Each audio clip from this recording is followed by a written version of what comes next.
실수가 반복되면 고의라던데 프랑스 저 정도면 한국한테 자격지심 있는 거 아니야? 왜 유독 한국한테만 실수를 하는 거야? 여기 파리 올림픽을 TV로 관람하던 프랑스 여성이 혀를 차며 파리 올림픽의 운영 실수를 비판하며 분노하고 있습니다. 그리고 이내 창피함에 몸둘 바를 모르겠다면서 자리를 털고 일어나 버리는데요. 프랑스인이라면 자국을 더 감싸고 돌 법하지만 이 여성의 행동을 보니 자국보다 한국에 대한 애정이 더 드러나는 것 같습니다. 도대체 이 여성이 왜 한국에 이렇게 강한 애정을 보이는 걸까요? 지금 그 사연 바로 시작합니다. 잠깐 영상 시청 전 좋아요 한 번씩 눌러주시면 감사하겠습니다. 안녕하세요. 저는 프랑스 출신 클레르 라포르테라고 합니다. 제가 태어나고 자란 곳은 프랑스에서 두 번째로 큰 도시인 마르세유예요. 마르세유는 지중해에 접해 있어 해변이 정말 아름답고 기후가 따뜻해서 관광지로도 매우 인기가 많아요.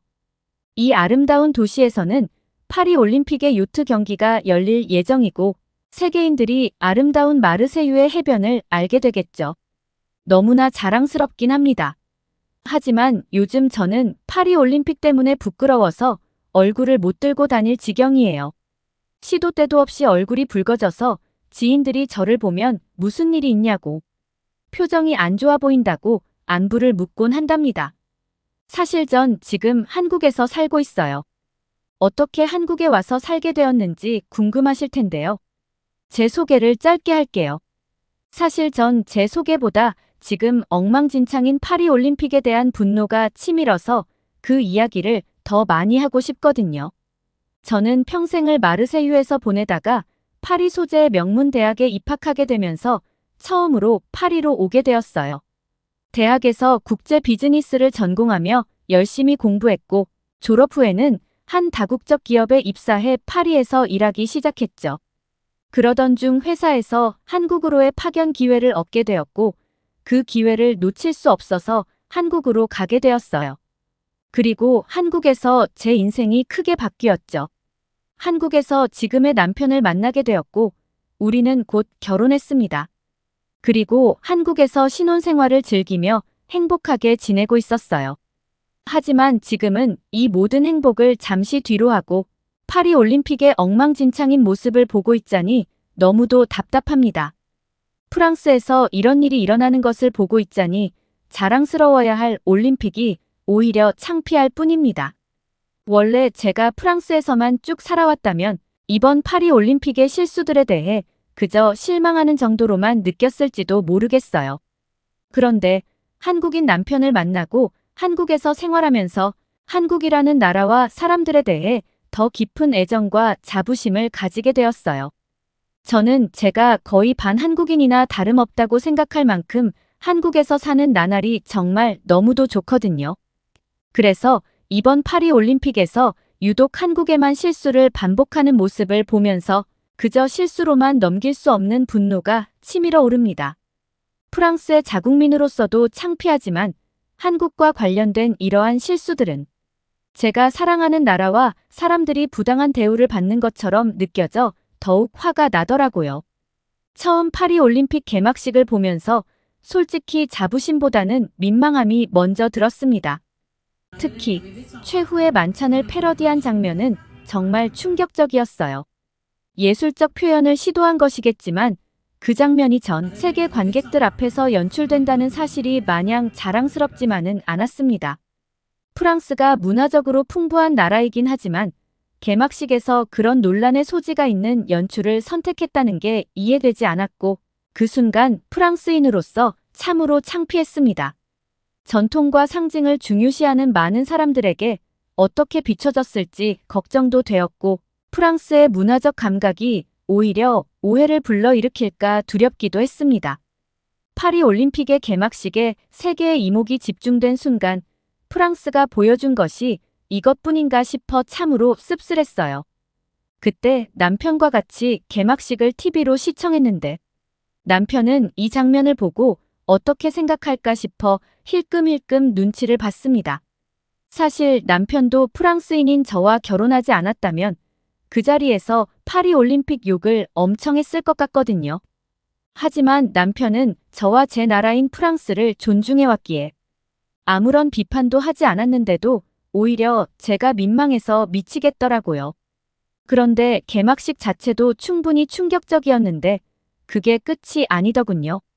각국의 선수단을 소개하는 순간이 왔을 때 저는 한국 선수단이 입장하는 장면을 기대하며 보고 있었어요. 그런데 그 순간 프랑스 아나운서가 한국을 소개하며 북한이라고 잘못 말하는 것을 듣고 정말 기겁할 뻔했습니다. 그 순간 저는 말문이 막혀버렸어요. 이건 단순한 실수가 아니라 매우 민감한 사안이잖아요. 한국과 북한은 전혀 다른 국가인데 그걸 헷갈리다니. 한국에서 오랜 시간을 보내며 이 나라가 얼마나 자존심을 가지고 있는지 또 북한과의 관계가 얼마나 복잡하고 미묘한지 잘 알고 있기에 이런 실수가 얼마나 큰 신뢰인지 뼈저리게 느꼈습니다. 이 순간이 너무 창피하고 당혹스러워서 차마 화면을 계속 보고 있을 수 없을 정도였어요. 한국을 존중하지 않는 듯한 태도가 너무 화가 나고 실망스러웠고 그러면 안 되지만 그 아나운서가 누군지 찾아내서 정말 SNS에라도 가서 악플을 달고 싶었어요. 제가 이렇게 화가 난 건 단순히 한두 가지 실수 때문이 아니에요. 성화봉송 때 세계적인 인기를 끌고 있는 방탄소년단의 진을 기용해 파리올림픽을 홍보하는 모습을 보고 솔직히 그때는 자랑스러웠습니다. 그가 프랑스에서 성화를 들고 있는 장면은 정말 멋졌고 방탄소년단이 한국 출신이라는 사실을 프랑스에서도 인정하고 있다는 걸 느낄 수 있었죠.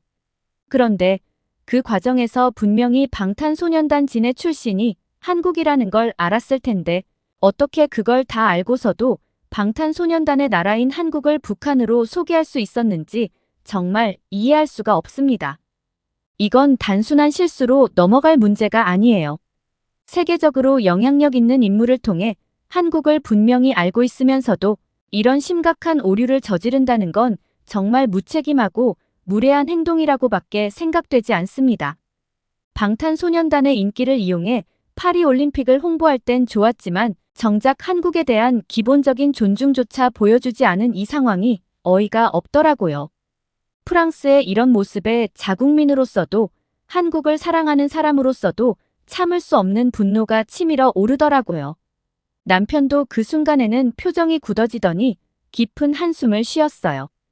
아직도 한국이 프랑스에서 이렇게 존재감이 없냐고 어이없어 하더라고요. 저는 남편에게 내가 대신 미안하다고 사과했습니다. 엉망진창이었던 파리올림픽 개막전이 지나고 제가 본 첫 올림픽 경기는 바로 남자 펜싱 사브르 개인전이었어요. 마음속 한구석이 여전히 편치 않았지만 언제 그랬냐는 듯이 저는 곧바로 올림픽 경기에 빠져들었습니다. 특히 오상욱 선수의 경기는 정말 최고였어요. 솔직히 그의 뛰어난 실력도 인상적이었지만 키 크고 훤칠한 그의 모습에 자연스럽게 눈길이 갔고 경기 내내 오상욱 선수를 응원하게 되더라고요. 그의 멋진 플레이에 완전히 매료되어 경기를 보는 내내 즐거웠습니다. 그런데 그가 심지어 금메달까지 따다니 정말 대단하다는 생각이 들었습니다. 펜싱의 종주국인 프랑스 선수들보다도 더 뛰어난 실력을 보여줘서 감탄하지 않을 수 없었어요. 그런데 펜싱의 종주국인 프랑스 대표 선수가 메달을 획득하지 못한 것이 심통이 난 걸까요? 파리올림픽은 또다시 실수를 하고 말았지요. 이 정도면 이제 고의적으로 한국을 골탕 먹이려고 하는 게 아닌가 의문이 들 정도였습니다. 올림픽 공식 SNS에서 오상욱 선수의 이름을 제대로 표기하지 않고 오상구라고 잘못 적는 실수를 저지른 것입니다. 세계 무대에서 금메달을 차지한 선수를 이렇게 잘못 표기하는 건 이해하기 힘들었어요. 그 사실을 알고 수많은 네티즌들이 항의와 정정을 요구하자 파리올림픽 공식 계정은 조용히 오상욱 선수의 이름을 수정했습니다. 하지만 정말 어이없었던 건 이런 실수들이 조금만 신경 쓰면 충분히 피할 수 있는 것들이라는 점이에요. 계속해서 반복되는 이런 실수들을 보면서 황당하기도 하고 도대체 왜 이렇게 기본적인 것조차 제대로 챙기지 못하는지 이해할 수가 없었습니다. 올림픽이라는 세계적인 행사에서 이런 일이 벌어진다는 게 참 어처구니가 없었어요. 하나를 보면 열을 안다고 하더니 파리올림픽은 개막식부터 사고를 치더니 올림픽 경기 중에도 틈틈이 실수를 하는 모습이 참 보기 좋지 않네요. 세계적인 축제인 올림픽이 이렇게 어설프게 진행되는 것을 보니 실망감을 감출 수가 없습니다.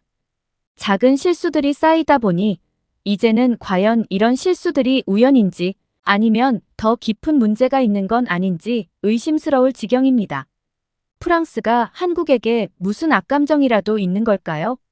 들리는 소문에 의하면 체코 원전 수주 경쟁 당시 프랑스가 한국에게 밀려났다는 패배감 때문에 이렇게 찌질하고 소심한 복수를 하고 있다는 이야기도 있습니다. 물론 이런 이야기가 단지 루머일 수 있지만 연이은 실수들과 무례한 행동들을 보고 있자니 괜히 이런 소문이 나오는 게 아닐까 싶기도 합니다. 프랑스가 자존심을 지키기 위해 한국을 상대로 이런 행동을 하는 건 아닌지 참 씁쓸한 마음이 드네요. 국제적인 행사에서조차 이런 감정이 작용한다는 생각에 실망스럽기 그지없습니다. 만약 이런 연이은 실수들이 정말로 한국에 대한 프랑스의 소심한 복수라면 이제 그만할 때도 된 것 같은데 또 사고를 저질렀더군요. 올림픽 공식 SNS 계정에 분명히 태권도 선수의 사진을 올려놓고 해시태그에 유도라고 적는 이유는 도대체 뭘까요? 이쯤 되면 실수가 아니라 무지의 극치가 아닌가 싶습니다. 정말 이럴 거면 파리올림픽 공식 계정을 폭파시켜야 할 것 같다는 생각이 들 정도예요. 이런 기초적인 부분조차 제대로 확인하지 않고 계속해서 실수를 반복하는 모습에 실망감이 점점 커져만 갑니다. 한국을 상대로 한 소심한 복수라면 이제 그만두고 진정한 스포츠 정신으로 돌아왔으면 좋겠네요.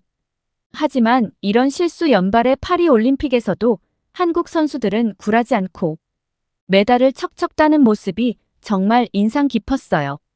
올림픽의 혼란 속에서도 한국 선수들은 묵묵히 자신의 기량을 발휘하며 빛나는 성과를 이뤄냈죠. 한국 선수들의 강인한 정신력과 뛰어난 실력은 그 어떤 실수나 어려움에도 굴하지 않고 오히려 더욱 빛을 발하는 것 같아 감탄하지 않을 수 없었습니다. 양궁은 말할 것도 없고 사격, 수영, 탁구 경기까지 놓치지 않고 모두 지켜봤습니다. 특히 양궁에서 10연패를 달성했다는 사실은 정말 입이 떡 벌어질 정도였어요. 한국이 어떻게 양궁을 그렇게 잘하는지 문득 궁금해졌어요. 그래서 알아보니 그 비결은 한국의 양궁 대표 선수 선발 과정에 있더군요. 한국은 양궁 대표 선수를 뽑을 때 학벌이나 파벌, 그리고 이전 메달 획득 전적에 전혀 영향을 받지 않고 오로지 실력만으로 국가대표를 선발한다고 해요.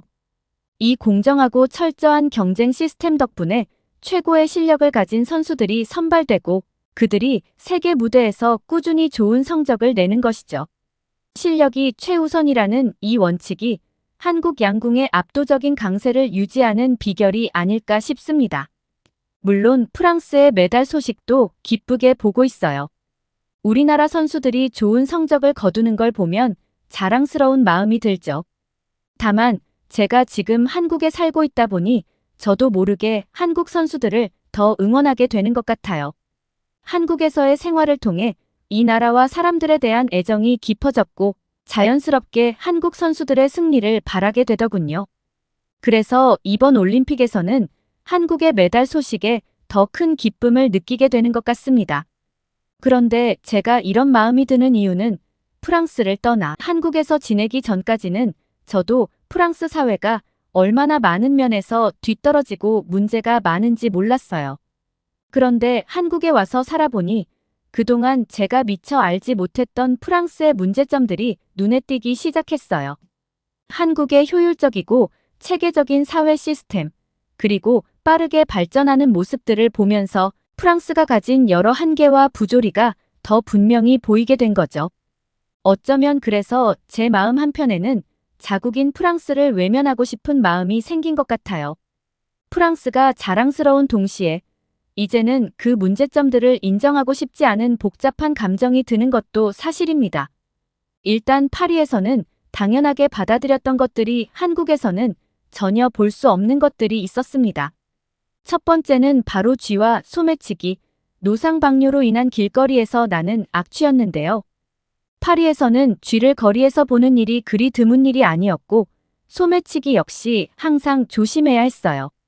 길거리의 악취도 어쩔 수 없는 도시의 일부분이라고 생각했죠. 그래요. 말하기도 민망한 파리의 민낯이죠. 문화와 예술의 도시라는 화려한 명성 때문에 파리에 대한 기대를 안고 오는 사람이라면 누구나 충격을 받을 만한 것들입니다. 그런데 정작 저도 파리에 살면서 그게 큰 문제라고 느끼지 못했어요. 마치 모두가 집단적으로 최면에 걸린 것처럼 말이죠. 쥐가 거리를 활보하는 걸 당연하게 여기고 개똥은 그냥 피해 다니면 된다고 생각하며 공공화장실이 부족하니 노상방뇨를 할 수밖에 없다고 여겼던 겁니다. 그런 환경에서 살아가면서도 불편함을 느끼지 못했으니 얼마나 무감각해졌던 걸까요? 그래서일까요? 파리 올림픽이 한창인 지금도 파리 시내에서 쥐떼를 보고 놀라는 관광객들에게 프랑스 사람들은 오히려 대수롭지 않게 반응한다고 하네요. 파리 시내 지하철, 버스 정류장, 공원, 식당, 상점가 등 어디에서든 커다란 쥐들이 돌아다니는 모습을 쉽게 볼 수 있고 이미 파리 인구의 3배에 달하는 600만 마리 이상의 쥐가 살고 있다고 하니 그 수는 매년 증가하고 있죠. 그런데 문제는 프랑스에서 쥐를 퇴치하기보다는 오히려 함께 살아가는 존재로 해롭지 않은 동물로 받아들이려는 움직임이 있다는 것입니다. 쥐에게도 생존의 권리가 있다는 주장이 나오면서 쥐에 대한 이미지를 개선하려는 캠페인까지 벌어지고 있는 실정이니까요. 하지만 아무리 쥐에 대한 이미지를 개선하려고 해도 본능적으로 혐오스럽고 끔찍하게 느껴지는데 어떻게 하겠어요. 프랑스 사람들이 아무리 눈을 가리고 귀를 막아도 올림픽으로 파리를 찾은 관광객들에게 쥐는 사랑스러운 동물이니 싫어하지 말라고 강요한다고 해서 그 소름 끼치는 혐오감을 떨쳐낼 수 있을까요? 쥐에 대한 이미지를 바꾸려는 노력은 이해하지만 그 불쾌한 감정은 쉽게 지울 수 없는 문제잖아요. 게다가 노상방뇨는 어떻고요? 파리 올림픽을 앞두고 악명 높은 파리의 노상방뇨 문제를 해결하기 위해 대대적인 대책을 세웠다는 뉴스를 본 적이 있어요. 그런데 그 대책이라는 게 흉물스럽고 낯뜨거운 공개 화장실을 설치하는 것으로 해결한다는 것이더군요. 도대체 이게 누구의 발상인지 궁금할 정도였어요. 눈으로 보기에도 불편하고 불쾌한데 사방으로 흘러 퍼지는 그 특유의 냄새는 어떻게 하겠다는 건지 이해하기 힘들었어요. 단순히 시설을 설치하는 것으로 문제가 해결될 거라고 생각한 건 정말 안일한 접근 아닌가 싶습니다. 이런 방법으로는 근본적인 문제를 해결하기엔 역부족이 아닐까요? 반면 호텔 수준의 깨끗한 공중화장실이 있는 한국에서 사는 제가 생각하기에는 정말 한숨밖에 나오지 않는 대책인 거죠. 한국에서는 공중화장실조차 깨끗하고 잘 관리되어 있어 그런 환경에 익숙해진 저로서는 파리의 이런 대책이 너무나도 답답하게만 느껴집니다. 단순히 시설을 설치하는 것이 아니라 청결과 관리에 대한 인식이 바뀌어야 하는 것이 더 중요하다는 것을 모르는 것 같아요. 이런 상황에서 솔직히 이번 파리 올림픽이 친환경 올림픽이라는 슬로건을 내걸고 운영하겠다는 방침이 전혀 와닿지 않았어요. 더러운 환경을 그대로 놔두고 낱낱이 보여주는 것이 친환경 올림픽인 건가요? 쥐들이 활보하는 거리와 비위생적인 도시 환경을 개선하지 않고 그저 친환경이라는 이름만 내세운다는 게 오히려 공허하게 느껴졌습니다. 진정한 친환경은 단순히 구호로 끝나는 것이 아니라 실제로 환경을 개선하고 사람들과 공존할 수 있는 깨끗한 도시를 만들어가는 것이어야 한다고 생각해요. 그런데 거리가 이런 상황인데도 친환경 올림픽을 표방하면서 악취가 진동하고 하수 배설물로 오염된 생강에서 철인 3종 경기의 수영 종목을 치른다는 소식을 들었을 때는 정말 어이가 없어서 헛웃음이 나올 지경이었어요. 사실 제 진짜 속마음은 차라리 올림픽을 유치하지 말았으면 좋았겠다는 생각이 커요. 파리 올림픽을 하지 않았다면 세계인들은 여전히 프랑스를 그저 문화와 예술을 사랑하는 아름다운 나라로 기억할 수 있었을 테니까요.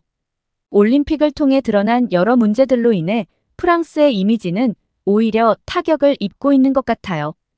화려한 명성 뒤에 가려진 불편한 진실들이 전 세계에 노출되면서 프랑스의 진짜 모습이 까발려지고 있는 상황인 거죠. 오죽하면 프랑스가 유럽의 중국이라는 말까지 나왔을까요? 파리에서 올림픽을 개최하지 않았다면 이런 오명도 뒤집어 쓸 일이 없었을 텐데 왜 그런 말이 있잖아요. 가만히 있으면 중간이라도 간다고요. 이번 파리 올림픽 때문에 이런 프랑스의 치부가 전 세계에 실시간으로 중계되는 형편이니 한국 사람들을 볼 때마다 괜히 내 얼굴이 뜨거워질 수밖에 없는 거예요. 프랑스의 아름다운 이미지와는 달리 현실적인 문제들이 그대로 드러나는 상황에서 한국처럼 잘 정돈된 나라에서 온 사람들에게 파리의 이런 모습을 보여줘야 한다는 게 참 부끄럽기만 해요. 솔직히 이제는 거의 포기 상태이긴 해요. 제가 화를 내서 득이 될 게 뭐가 있을까 싶은 마음까지 든답니다. 이미 올림픽은 한창 진행되고 있고 이제는 더 이상의 큰 사고 없이 올림픽이 조용히 마무리되기만을 바랄 뿐이랍니다. 마지막으로 올림픽 때문에 파리를 방문하는 분들에게 꼭 알려드리고 싶은 팁이 있어요. 파리에서는 되도록 아끼는 신발이나 비싸고 좋은 신발은 신지 마세요. 어디서 개똥범벅이 될지 모릅니다. 프랑스에서는 매년 수백 명이 개똥에 미끄러져 병원에 입원할 정도로 거리가 개똥천지거든요. 파리의 낭만적인 거리도 좋지만 발밑은 항상 주의하셔야 해요. 관광을 즐기시면서 이런 불편함을 겪지 않으시길 바랄게요. 아, 그리고 진짜 마지막으로요. 파리에는 여자 남자 할 것 없이 수많은 소매치기들이 기승을 부리고 있으니 한국에서처럼 가방을 열고 다니거나 테이블 위에 스마트폰이나 노트북을 놓고 자리를 비우는 일은 절대로 하지 마세요. 이렇게 말씀드리면서도 저 역시도 만약 한국에 살지 않았더라면 다른 프랑스 사람들처럼 문제의 심각성을 전혀 모르고 우물 안의 개구리처럼 프랑스만 찬양하며 살았을지도 몰라요. 그런 생각을 하면 오히려 더 부끄러워집니다. 한국에서의 경험을 통해 프랑스의 현실을 객관적으로 보게 되었고 그동안 당연하게 여겼던 것들이 사실은 큰 문제였다는 걸 깨닫게 되었거든요. 지금 돌아보면 그 무지함이 더 창피하게 느껴지는 날이네요. 오늘 사연 어떠셨나요? 한국에 살고 있는 프랑스 여성이 엉망진창 파리 올림픽을 보면서 느낀 솔직한 심정을 담은 내용이었습니다. 그녀는 고국인 프랑스를 사랑하는 마음과 한국에서 배운 새로운 시각이 충돌하면서 혼란스러워하는 것 같은데요. 물론 파리 올림픽을 통해 드러난 문제들에 실망도 했지만 이 파리 올림픽을 계기로 프랑스가 스스로의 문제를 인식하고 개선할 기회가 되기를 진심으로 바랍니다. 오늘의 사연이 좋으셨다면 구독과 좋아요를 눌러주세요. 여러분의 구독과 좋아요는 영상 제작에 큰 힘이 됩니다. 끝까지 시청해주셔서 감사합니다.